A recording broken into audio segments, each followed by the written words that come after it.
the clamor for reforms and electoral as well as constitutional reforms in Tanzania, given the fact that now CCM has total control of parliament, 270 members out of a possible 200. And even that is questionable. Now, Bwana Gakuya, what does that do?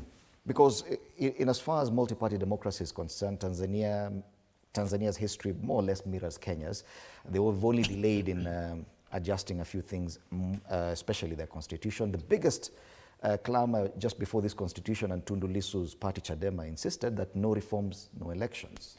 But now going forward, is it possible that that conversation can even happen in such a scenario where the ruling party has total control of parliament?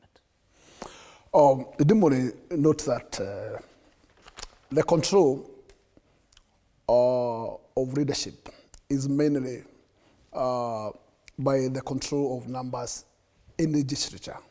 Because any single policy that any country would like to bring up must require a threshold of numbers, probably to that. But note that the results that we have garnered from the last concluded election in Tanzania gave almost 100% of one party win.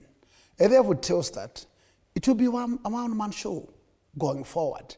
And anybody who might even try to bring any amendment on the floor from maybe the few number of opposition candidates that were elected cannot see the light of the day, because the tyranny of numbers is under control under one umbrella of CCM. In this case, it tells you, in terms of constitutional comfort, one Suluhu will enjoy throughout her term without any interfere, because it is the serious interference and the serious changes comes from the House, and this is now under one control. Number two reason, she does not care about the mass. She cares about her protection. I also did imagine that, in fact, the military was also compromised. And when the military is compromised, nothing much you can do, because when the military is now in the bed with the ruling, it tells you there is nothing much you can do, because the rest can be butchered and nobody care. And therefore, going forward, I do not see anything, any serious changes coming, any constitutional change, or any new policies that Suluhu does not want to be on the table. Because she will control the House, and once she controls the House, she controls everything. And what happens is that you control the military, you control the parliament, then you are good to go, and then therefore it will become a one-man show in the tenor of her regime. Number two is that in terms of East African integration, it's also questionable, because she has not changed her character in terms of having some brutality in what we call free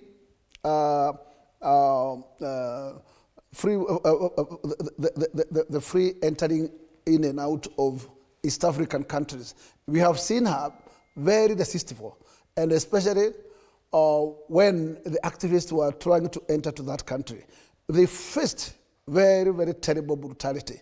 This tells you she don't care, she don't matter what you does there. And this tells me that, in fact, as much as the East African Parliament is based in Arusha, she does not respect it. Right. And going forward, I don't even see, yes, because probably there is a rapport between her, Museveni, and Ruto. But I don't see that close relationship of Kenya enjoying fruits from Tanzania. Yes, definitely what has happened in the past few days has probably increased the level of strain between these two nations. That statement by Samia Suluhu Hassan yesterday, that